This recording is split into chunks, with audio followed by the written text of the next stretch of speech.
Do you know that most of us are actually decluttering the wrong way? And that is why, after spending an entire day cleaning, just 1 week later, the mess comes back as before. In today's video, I will share 10 simple steps to help you declutter faster, lighter, and most importantly, keep the order for the long term. We will start by choosing to keep only what truly matters, sorting out the rest, handling the maybe 30 days box, and even setting an intention for each room so clutter does not return. I believe that once you listen through, you will realize reverse decluttering is the real key to relief after 60. And I will reveal a secret tip that very few people know about. But once applied, everyone succeeds. Before we begin, if you find this topic helpful, please like, share, and subscribe to the channel. Your support is the greatest motivation for us to continue sharing meaningful things. Thank you for being here. Let's move on to the first tip. Tip number 1. Keepers, choose to keep. When you begin decluttering, instead of rushing to pull out piles of clothes or messy drawers, do the opposite. Immediately pick the core items you truly love and use often. This is the keeper's principle. Choose to keep.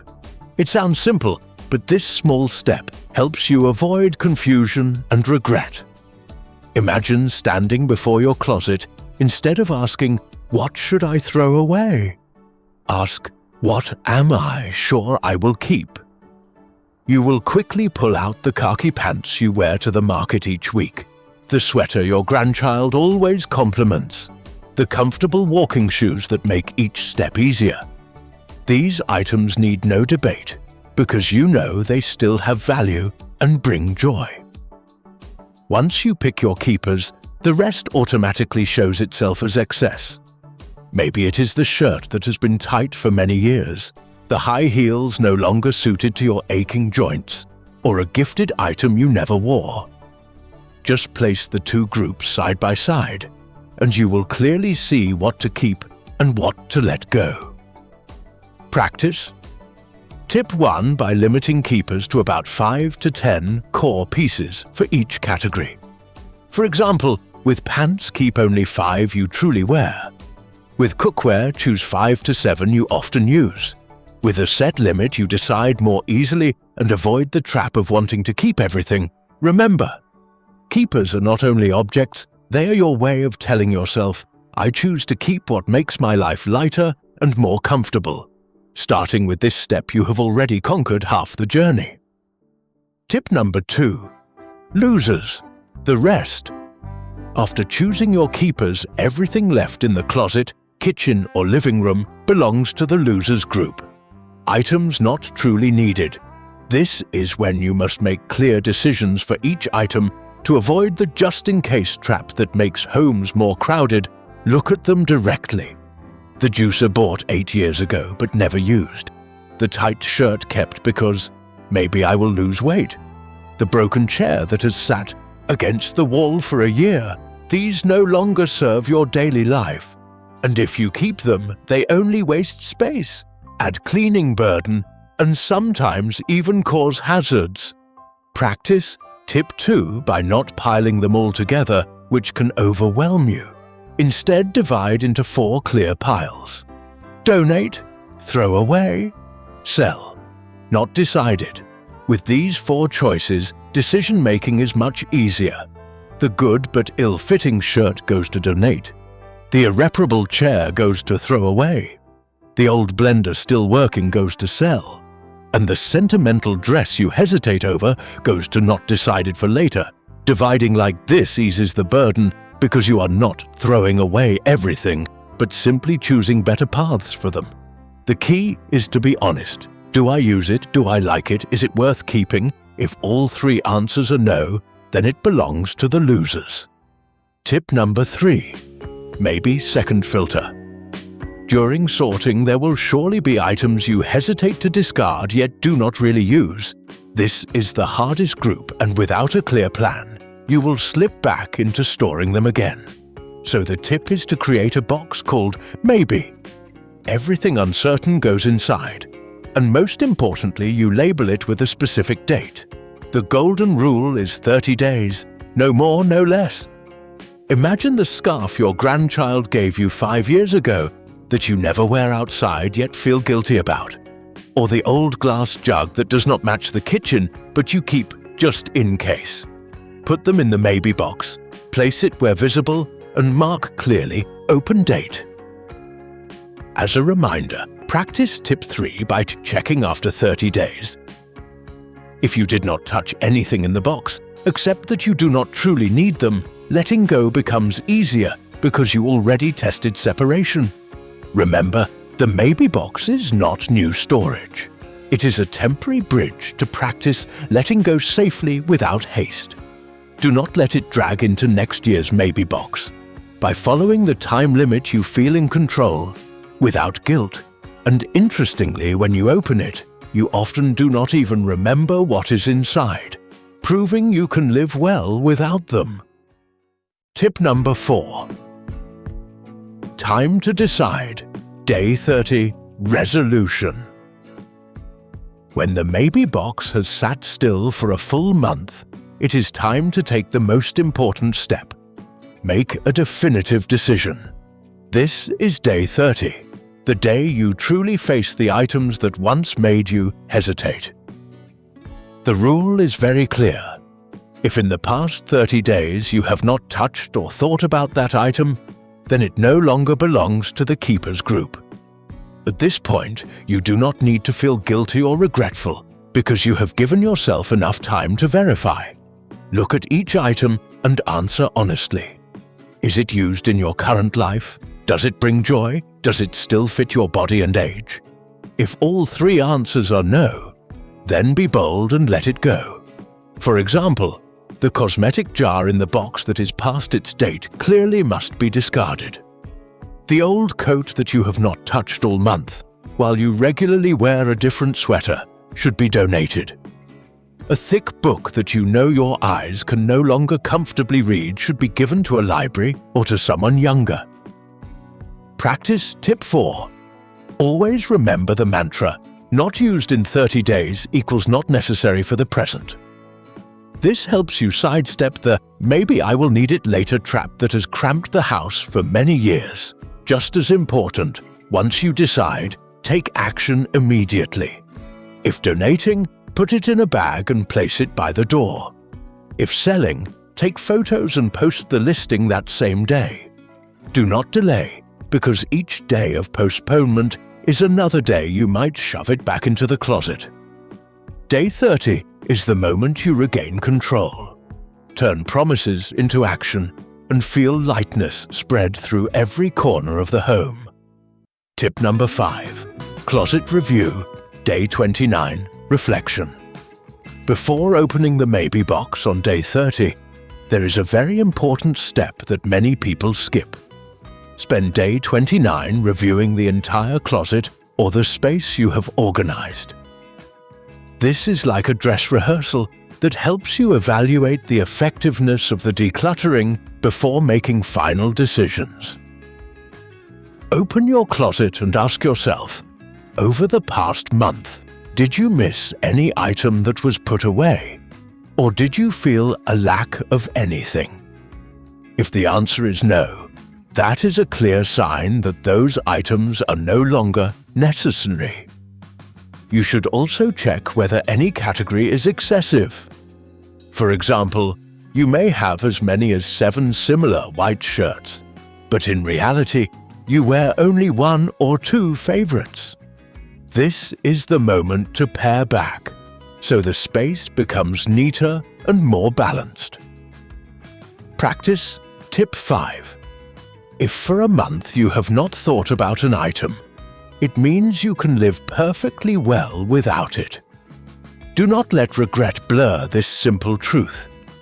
In addition, day 29 is a chance to feel the change. The room is airier, choosing clothes is easier, and your spirit is lighter. These feelings are the powerful motivation that helps you confidently step into day 30 and decide decisively. Treat the closet review as a pause, both to be grateful for what you have kept and to prepare your mind to release what no longer belongs to you. Tip number 6. Decision Day. Complete the commitment. Day 30 is the most important point of the entire reverse decluttering process, because this is when you must open the maybe box and make firm decisions for each item inside. There is no room for hesitation or extension, because if you allow another maybe round, all previous efforts become meaningless. Remember that you have had a full month to try living without them, and the truth is, you were fine, even more comfortable. Therefore, when you open the box, proceed slowly but surely. Whatever is truly needed goes back to the keepers group. Whatever is not required should be donated, discarded, or sold. Practice tip 6. After deciding, take action within 24 hours. If clothing is to be donated, put it in a bag and place it right by the door to take tomorrow. If it is old electronics, contact an e-waste collection site. If you want to sell, take photos and post a listing the same day. Do not let these items remain in the house for more than one day, because the longer they sit, the more likely you are to waver and shove them back into the closet.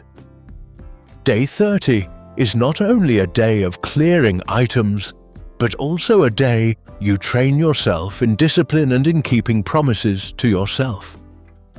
When you complete this commitment, you will feel a light energy spreading, like removing a burden that has clung to you for many years. From here, each decision will be easier because you already know you can let go and still live comfortably, indeed more peacefully than before. Tip number 7. Attention. Listen to what clutter says about you. It is not by chance that things pile up around us. Each item has its own voice. We simply have not been listening. The attention method encourages us to pause, look at the clutter, and ask, what is it saying about my life? For many older adults, an old shirt may be a grasp at the past. A broken chair may signal reluctance to change, and a stack of dusty magazines may show that you are keeping habits that no longer fit. Decluttering this way means you are not only clearing things, but also reflecting inward. For example, an elderly woman once shared that she kept dozens of her late husband's handkerchiefs because she thought throwing them away would feel like losing part of his memory. But when she sat down and listened carefully, she realized she kept the handkerchiefs not out of need, but out of fear of forgetting. And the truth is, her memory of him lived in her heart, not in those pieces of cloth. Practicing tip 7. Choose any item and write down 2 feelings it evokes, one positive and one negative. If the negatives outweigh the positives, that is your signal to let it go. Writing down your feelings brings clarity instead of relying on a vague sense. When you learn to listen to clutter, you will realize that things occupy not only space in the house, but also space in the mind. Letting go of an unnecessary item is also a way to return peace to yourself and to create room to breathe. Tip number 8. Intention. Set an intention for each room. One reason decluttering often fails is that we only move items from place to place without setting a clear purpose for the living space. The intention method reminds us to pause and define each room in the house, what it is for and what energy we want it to bring. For example, the bedroom is for rest and recharging, so a chair piled with clothes or boxes of clutter in a corner goes directly against that intention. The bathroom should be a place for relaxation and self-care.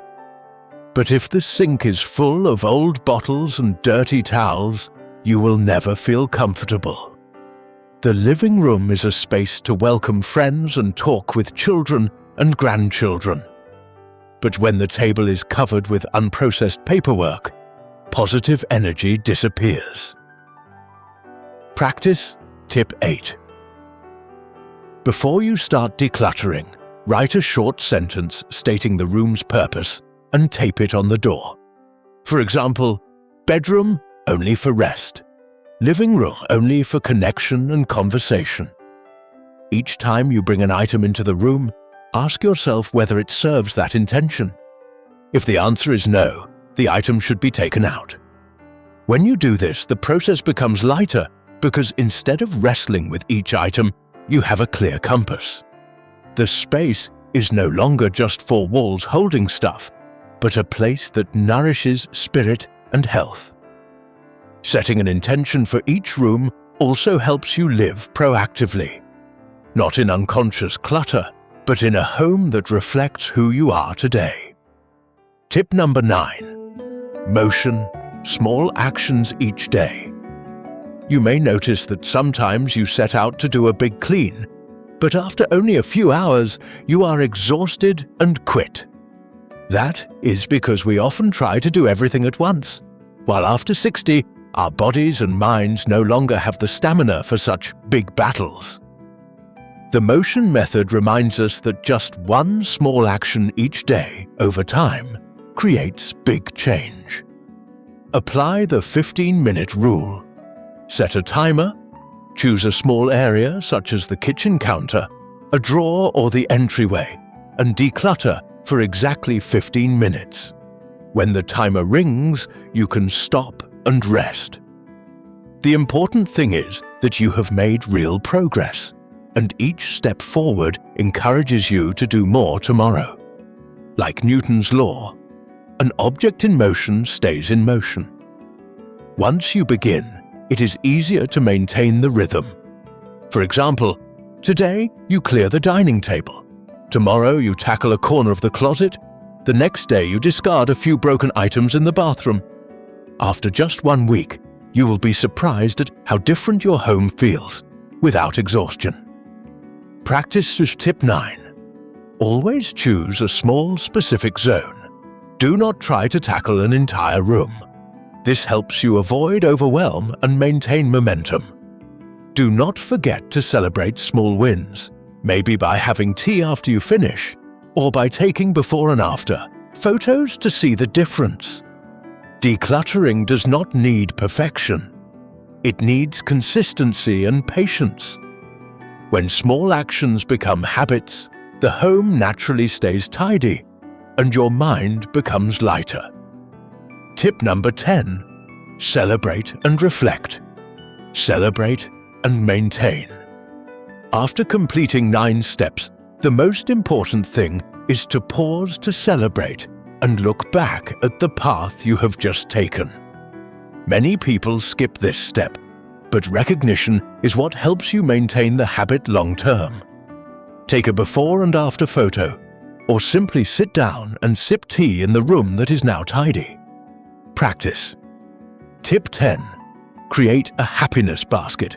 Each time you let go of an item, write down your feeling on a slip of paper and drop it into the basket. When the basket is full, you will see how much you have released and how much lighter you feel.